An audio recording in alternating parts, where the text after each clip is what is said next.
Quando a gente fala de saúde mental, é preciso deixar claro que empregadores são responsáveis pelo bem-estar de seus empregados. Isso inclui o bem-estar físico e mental. E para que isso não seja deixado em segundo plano, o governo federal atualizou a norma regulamentadora número 1, considerada a norma mãe das regulamentações laborais, fundamental para a proteção dos trabalhadores e trabalhadoras no Brasil. A nova atualização introduz, por exemplo, pela primeira vez, assédio moral e sexual como causas significativas de adoecimento no mundo do trabalho. Vamos ver os detalhes da reportagem de Maicon Leão. Metas, prazos, cobranças. O trabalho pode ser um espaço de realização, mas também de adoecimento. Teve um episódio que eu estava a trabalho no Rio, com muitos eventos, muita coisa para organizar, enfim. E uma certa hora eu estava recebendo um pessoal, até um grupo internacional, e do nada eu perdi a vista do lado esquerdo, assim, do olho. E fui parar no médico lá na emergência. Ele falou, olha, isso é sinal de estresse, de estafa, de cansaço. O Brasil está entre os países que mais afastam funcionários por transtornos mentais. E o adoecimento não chega de uma vez, mas na correria do dia a dia, os sinais passam despercebidos. A ansiedade já é a terceira doença que mais afasta o brasileiro do ambiente de trabalho. Um levantamento feito pelo Ministério de Previdência Social entre outubro de 2023 e setembro de 2024 apontou que o INSS concedeu mais de 129 mil benefícios por incapacidade relacionados ali por conta do transtorno da ansiedade e também do transtorno de pânico relacionados ao ambiente de trabalho.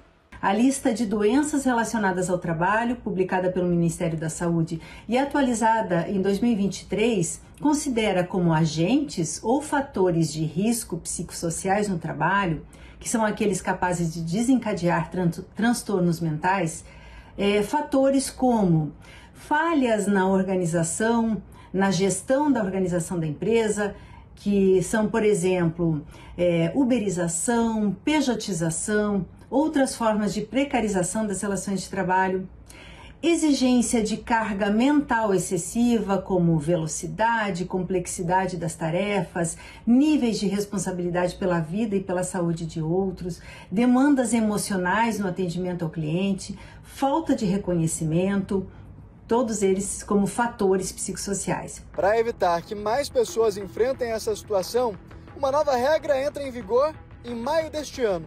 A atualização da norma regulamentadora número 1. Bem, essa atualização da NR1 prevê que as empresas tenham um programa de gerenciamento de riscos psicossociais no trabalho. Esses riscos psicossociais, eles envolvem essencialmente a gestão do trabalho e a gestão de pessoas. Foi no ambiente de trabalho que a Bruna teve sua primeira crise de pânico. Eu sentia o coração lá em cima, o medo de morrer, porque a primeira sensação que tem é aquela de morrer. Então, inicialmente, assim, para identificar o meu problema, foi muito difícil para mim. O que fez diferença foi o acolhimento, mas essa não é a realidade da maioria dos trabalhadores. Os empregadores ainda não prepararam seus ambientes laborais para lidar com fatores de risco psicossocial. Não há estratégias, não há ações para a prevenção do adoecimento mental.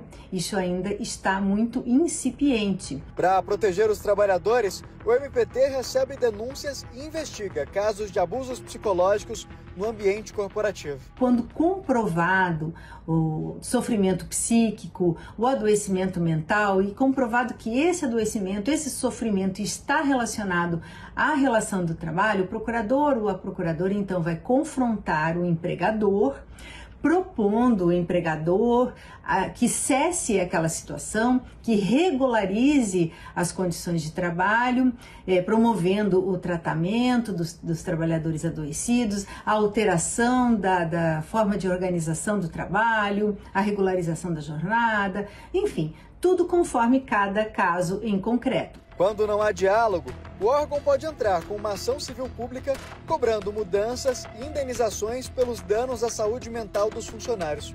Com a nova NR1 entrando em vigor, a expectativa é que mais empresas assumam a responsabilidade de proteger a saúde mental dos seus funcionários. A sociedade, em geral, exige das pessoas que elas estejam sempre bem E às vezes não é assim, né? Às vezes você não está bem, mas tem que provar para o outro que está bem, que está feliz. E para falarmos um pouco mais sobre os impactos que os riscos psicossociais podem causar na saúde mental no mundo do trabalho e como é a atuação do Ministério Público do Trabalho e do Ministério da Saúde para que as empresas realmente lidem com essa realidade e implementem medidas para gerenciar os riscos, eu recebo aqui no nosso Roda de Conversa a Procuradora do Trabalho e coordenadora da Codemate, Sirlene Zimmermann, e o Coordenador-Geral de Vigilância em Saúde do Trabalhador do Ministério da Saúde, Luiz Leão. Primeiramente, quero agradecê-los pela presença aqui nesse nosso programa.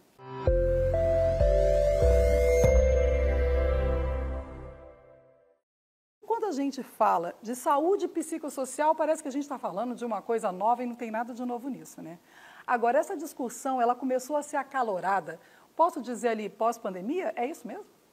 Bom, primeiro um prazer estar com vocês aqui, doutora Sirlene, Madeleine, e dizer que a questão da saúde mental relacionada ao mundo do trabalho, de fato, ela não é nova. Ela acompanha todas as fases do capitalismo monopolista e também essa fase atual. De fato, a pandemia também acelerou alguns processos de adoecimento, porque foi um tempo de rupturas importantes e também um tempo em que a precariedade das relações de trabalho demonstraram ou ficaram mais evidentes. E, consequentemente, houve também, digamos assim, uma grande pressão sobre os trabalhadores e as trabalhadoras, de modo que aquele tempo de ruptura foi muito difícil e as questões de saúde mental eclodiram naquele período, né? E aí, doutora Sirlene, por que então que precisou de ser revista a NR1, incluir exatamente essa questão para que haja realmente uma preocupação, um olhar mais aprofundado para o trabalhador nessa questão psicossocial? A grande questão era a necessidade de ter isso expresso na normativa. Porque até então, especialmente na norma regulamentadora 17, que trata da ergonomia, já se tem uma previsão no sentido de que é necessário adaptar a organização do trabalho às condições psicofisiológicas dos trabalhadores e das trabalhadoras. Ou seja, havia essa necessidade de olhar para a organização do trabalho e como essa organização impacta na saúde mental dos trabalhadores. Mas isso ainda não era suficiente. Então, ter essa previsão expressa dos fatores de riscos psicossociais e que eles adoecem e que é preciso que a empresa os gerencie, assim como faz com os riscos físicos, químicos, biológicos, isso foi importante e é necessário para que, de fato, a fiscalização, os trabalhadores também estejam mais conscientes, as suas representações estejam conscientes de que há esse direito, sim, de que no ambiente de trabalho se preserve e se cuide da saúde mental. E quando a gente fala aqui, Luiz, essa saúde mental, a gente está falando claramente de quê? A gente está falando ali de assédio moral, assédio sexual, mas isso também é mais amplo, né? Quando a gente fala ali de depressão, quando a gente fala daquele empregado que foi afastado porque ele estava sofrendo uma forte pressão, é aquela coisa do empregado que ele tem que fazer múltiplas tarefas. Isso tudo é uma sobrecarga que o empregado começou a receber. A gente fala nos tempos modernos, todo mundo faz tudo. Mas é uma sobrecarga que o empregado começou a receber e o que o empregador tem que fazer para evitar que isso aconteça no ambiente de trabalho? Então, quando a gente fala de saúde mental, também nós falamos, certamente, de algumas, que a gente pode chamar assim, de transtornos mentais relacionados ao trabalho. E esses são induzidos pelas formas como esse trabalho é organizado, como falou bem a doutora Sirlene. Quer dizer, se você tem uma gestão que não te permite autonomia, não permite expressão, não permite você colocar todas as suas potências e potenciais, sua inteligência, quer dizer, você fica com as suas habilidades não aproveitadas no seu ambiente de trabalho. Tudo isso compõe, digamos, esses fatores de risco. E eu queria ressaltar que, embora tenha a NR1, que foi o debate que você propôs, o Ministério da Saúde, desde 1999, já tinha o Manual de Doenças Relacionadas ao Trabalho e também a lista de doenças relacionadas ao trabalho. E lá, nesta primeira lista, já estavam colocados diversos transtornos mentais relacionados ao trabalho. Um deles são, por exemplo, episódios depressivos. Então, é F32. Mas não só esse. Síndrome de burnout, essa síndrome de esgotamento profissional. Nós temos também episódios depressivos, já mencionei, na verdade, temos transtornos cognitivos leves, também situações que são oriundas de traumas cerebrais e de exposições a substâncias químicas, como brometo de metila, agrotóxicos, dependendo do princípio ativo, também tem impactos, digamos, comportamentais e cognitivos. Então, tem um conjunto de transtornos mentais que são oriundos dos ambientes e dos processos de trabalho. E eles não são naturais da vida, são produzidos nesses contextos. Como que o Ministério Público do Trabalho vem atuando junto a essa orientação das empresas?